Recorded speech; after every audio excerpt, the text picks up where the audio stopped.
Assalamualaikum warahmatullahi wabarakatuh. Salam sejahtera saya ucapkan kepada Bapak Jokowi sebagai Presiden Republik Indonesia. Dan terima kasih saya kepada Bapak Presiden yang telah memberikan bantuan kepada saya, bantuan COVID-19 yang sudah saya terima tadi sebanyak 600.000. Dengan bantuan Bapak bisa meringankan beban saya untuk mempersiapkan rumah yang sedang saya bangun sekarang ini. Ini rumah saya.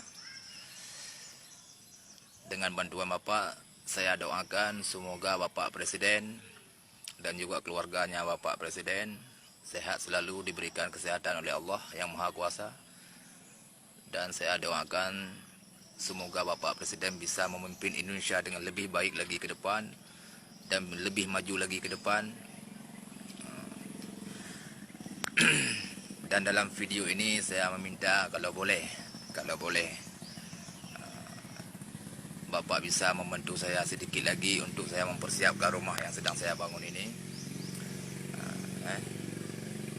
Itulah permintaan saya kepada Bapak Presiden.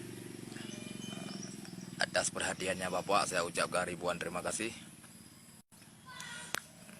Dan saya berharap sangat Bapak bisa membantu saya untuk saya mempersiapkan rumah yang sedang saya bangun ini.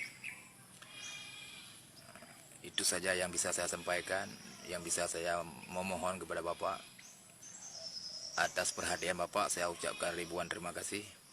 Wassalamualaikum warahmatullahi wabarakatuh.